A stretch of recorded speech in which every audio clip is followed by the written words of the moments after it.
নম্বর ব্লকের বিভিন্ন জায়গায় দেখা যাচ্ছে প্রায় জলমগ্ন অবস্থা। কালকে সারা রাতের বৃষ্টি এবং ক্যানেলে জল ছাড়ার কারণে বেশ কিছু জায়গায় মানুষ ঘর ছাড়াও হয়েছে। কি বলবেন বিষয়টা নিয়ে?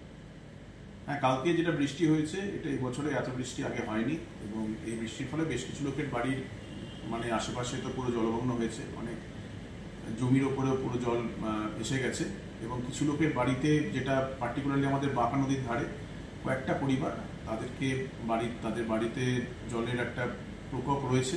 সেই কারণে তাদেরকে দু একটা বাড়িকে শিফটিংও করা হয়েছে আমাদের এখানে নিয়ার বাই খোড়দামের হাই স্কুলে। তবে সেটা সিচুয়েশন কন্ট্রোলে আছে, ওরা এখন বাড়ি থেকেই যাতায়াত করছে। যদি পরের দিকে জল নেমে যায় হয়তো বিকেলের দিকে চলে আসবে তারা। দখলপুর সংলগ্ন এলাকাতেও বেশ কিছু জায়গায়, ক্যানেল সংলগ্ন এলাকায় আর কি, ওখানেও বেশ কিছু বাড়ি অনেকটাই জলে নিমজ্জমান। ওখান থেকেও বেশ কিছু জন বাড়ি ছেড়ে ইতিমধ্যেই চলে গেছে।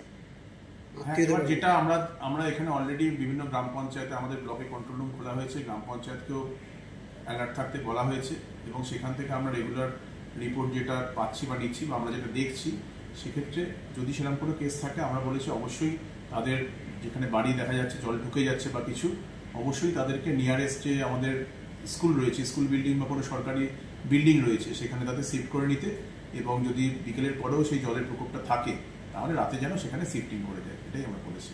এবং তার সঙ্গে সঙ্গে রিলিফ মেটেরিয়াল যেটা আছে আমরা অলরেডি কিছু ত্রিপল বা এগুলো ডিস্ট্রিবিউট করছি। Thank you sir.